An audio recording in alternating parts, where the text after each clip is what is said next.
Hello student. आज हम जो है 11th क्लास का जो है एक न्यू टॉपिक हम लोग डिस्कस करेंगे, जिसका नाम है हाइजेनबर्ग प्रिंसिपल। और इसका जो है फुल नेम होता है हाइजेनबर्ग अनसर्टेनिटी प्रिंसिपल। अब असल में इसका क्या नेम होता है? Heisenberg uncertainty principle. ओके। और हम इसको हिंदी में क्या बोलते हैं? हाइजेनबर्ग की अनिश्चितता का सिद्धांत। क्या बोलते हैं इसको हम लोग हिंदी में? इसको बोलते हैं हम लोग हाइजेनबर्ग की अनिश्चितता का सिद्धांत। तो देखिए, अब इस थ्योरी में, इस प्रिंसिपल में, इस सिद्धांत में हाइजेनबर्ग ने जो है क्या क्या बताया। तो देखिए, इन्होंने जो है क्या किया, किसी भी जो है मतलब किसी भी पार्टिकल का इन्होंने दो प्रॉपर्टी जो लिया। फर्स्ट प्रॉपर्टी था मोमेंटम। आप लोग पढ़े होंगे फिजिक्स में मोमेंटम, आपको पता होगा। मोमेंटम यानी कि संवेग, यानी कि जो है संवेग। और हम इसको किससे रिप्रेजेंट करते हैं? तो कैपिटल पी से। और जो है सेकेंड प्रॉपर्टी भी डिस्कस की, क्या चीज़? पोजीशन। पार्टिकल की जो है पोजीशन, यानी जो है पार्टिकल कहाँ पर जो है सिचुएटेड है, उसकी पोजीशन। यानी कि जो है बात कर रहा है यहाँ पे किसका? स्थिति। यानी पार्टिकल कहाँ पर स्थित है, और इसका सिंबल यहाँ पे लिया गया है यक्स। है बस में, ठीक ना? इसको हम लोग क्या मान लेते हैं? यक्स। मतलब हमारे पास हो गया यक्स। तो दो प्रॉपर्टी हमारे पास है किसी भी पार्टिकल के बारे में, एक तो उसकी स्थिति है और एक क्या उसका मोमेंटम है बस में। इन्होंने जो है इसी दोनों टॉपिक को जो है, इन्हीं दोनों प्रॉपर्टी को जो है डिस्कस किया है कि किसी भी पार्टिकल के रेफरेंस में उसके मोमेंटम और उसके पोजीशन को डिस्क्राइब किया गया है। और उन्होंने ये बताया कि हम जो है एक समय में, एक टाइम में जो है हम जो है अगर किसी भी पार्टिकल के अगर हम पोजीशन को हम कैलकुलेट कर ले रहे हैं, अगर हम उसका पोजीशन हम कैलकुलेट कर लिए हैं, ठीक ना? अगर हम उसका पोजीशन कैलकुलेट कर ले रहे हैं तो उसका मोमेंटम हम कभी कैलकुलेट जो है नहीं कर पाएंगे। ये इम्पॉसिबल है। इन्होंने ये कहा कि किसी भी पार्टिकल का अगर हम पोजीशन कैलकुलेट कर ले रहे हैं, उसका मोमेंटम हम कैलकुलेट कभी नहीं कर पाएंगे। ये पॉसिबल नहीं है, ये इम्पॉसिबल है। किसने बताया? तो हाइजेनबर्ग ने बताया।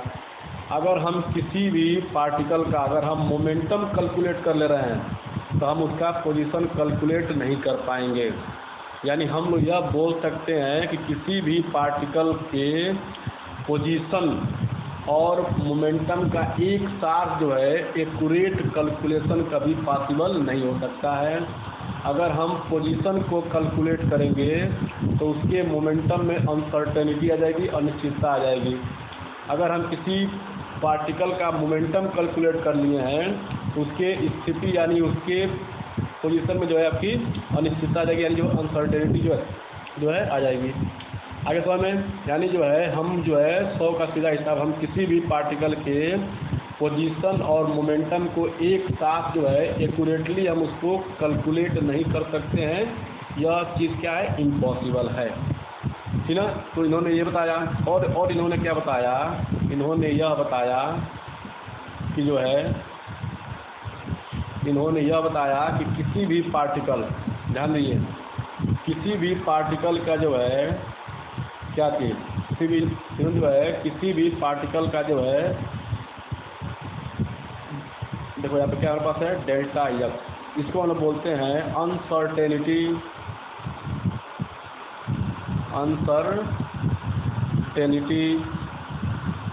इन पोजीशन। अनसर्टेनिटी इन पोजीशन, ठीक ना? और हमारे पास जो है मान लो डेल्टा पी है, तो डेल्टा पी मतलब क्या हो जाएगा? अनसर्टेनिटी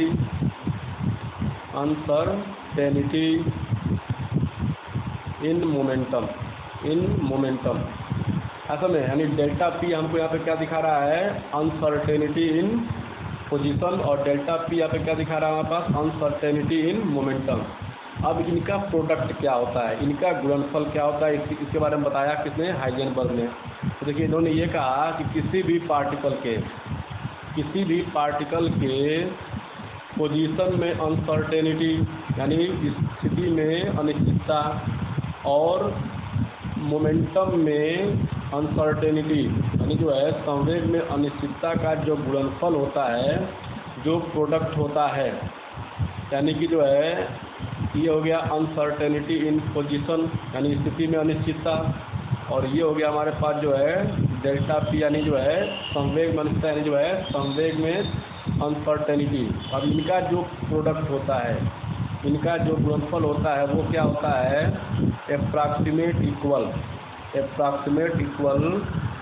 अपान 2 पाई एच अपान 4 पाई क्या होता है, इक्वल होता है ये। अब में इन्होंने क्या कहा कि किसी भी पार्टिकल के पोजीशन में अनसर्टेनिटी और मोमेंटम में अनसर्टेनिटी का जो गुणनफल होता है, जो प्रोडक्ट होता है, वह जो है एच अपान 4 पाई के एप्रॉक्सीमेट इक्वल होता है। क्या होता है, एप्रॉक्सीमेट इक्वल होता है। अब देखिए, अब ये तो चीज़ है, ये क्या है, ये हमारे पास क्या है, एक कांस्टेंट वैल्यू है। ये हमारे पास क्या है, एच अपान 4 पाई का एक कांस्टेंट वैल्यू है। इसका जो भी वैल्यू लिखेंगे क्वेश्चन में न्यूमेरिकल में तो सेम आएगा। क्योंकि एच की वैल्यू क्या होती है, 6.62 इंटू 10⁻34, और पाई की वैल्यू क्या होती है 22/7। तो इसका जो भी वैल्यू आएगा इसका एक कांस्टेंट वैल्यू आएगा, तो ये पूरा कांस्टेंट हो गया। अब इसके इक्वल क्या है, हमारा ये वाला पोर्शन है। तो जब ये कांस्टेंट है तो इसका जो प्रोडक्ट आएगा वो हमारे पास क्या होगा, कांस्टेंट वैल्यू आएगा। जब ये पूरा कांस्टेंट है तो ये पूरा कांस्टेंट वही हुआ। सिंपल सी बात है कि अगर यह पूरा कांस्टेंट वैल्यू है, इनका जो प्रोडक्ट आएगा उसका जो है पूरा कांस्टेंट वैल्यू आएगा। इस तरह हम क्या बोल सकते हैं, सही है। अगर ये जो है डेल्टा एक्स और डेल्टा पी का जो प्रोडक्ट है, जो गुणनफल है वो क्या है, स्थिर है, कांस्टेंट है, नियत है, तो हम लोग क्या बोल सकते हैं बताइए। हम लोग बोल सकते हैं यह कि अगर हम डेल्टा एक्स में हम लोग वृद्धि करेंगे, डेल्टा एक्स में हम लोग वृद्धि करेंगे तो डेल्टा पी क्या हो जाएगा, कम हो जाएगा, क्योंकि इनका गुणनफल क्या होता है, कांस्टेंट होता है। तो अगर एक बढ़ेगा तो एक जो है घट जाएगा। अगर हम डेल्टा एक्स को हम जो है घटाएंगे तो डेल्टा पी हमारे पास क्या हो जाएगा, बढ़ जाएगा। ये हो गया, ठीक है। चलिए हम लोग आगे आते हैं और तो हम लोग आगे बढ़ते हैं। देखिए अब क्या है हमारे पास, ध्यान दीजिए। अभी हम लोग क्या पढ़े हैं कि delta X into delta P equal to क्या होता है, एच अपान 4 पाई। अभी हम जस्ट अभी हम लोग पढ़े हैं। अब देखिए, since that momentum equal to क्या होता है, मोमेंटम इक्वल टू होता है हमारे पास mass into velocity, mass into velocity. अगर हम डेल्टा पी को हम लोग चेंज के फॉर्म में लिखें तो डेल्टा पी मान लिया क्या है, पी तो आपका चेंज हो सकता है, मोमेंटम है। अगर पी में चेंजिंग करेंगे तो यम में चेंजिंग तो कभी होगा नहीं, क्योंकि पार्टिकल का जो मास है, जो भी उसका द्रव्यमान है, वो तो कभी चेंज होगा नहीं। चाहे वो बैठा रहे, चाहे वो गति करता रहे, उसका वेग तो कभी उसका जो है मास कभी जो है घटता बढ़ता नहीं है, तो कांस्टेंट वैल्यू है मास। इसका वेग में जो है आपका चेंजिंग आ जाएगा, उसकी जो वेलोसिटी है उसको जो है चेंजिंग आ जाएगी। तो हम लोग क्या बोल सकते हैं, delta P equal to M into delta V. अब हम इस फार्मूले को हम यहाँ रखें, इसको हम इसमें पुटअप करें तो क्या हो जाएगा बताइए, क्या हो जाएगा। इसको हम जहाँ पर डेल्टा पी लिखे हैं वहाँ पे हम जो है इसकी वैल्यू रख दे तो क्या into M delta V, M delta V हो जाएगा, लेकिन नहीं है। यानी पहले क्या था, delta X into delta P था, अब क्या हो गया, delta X into M delta V हो गया।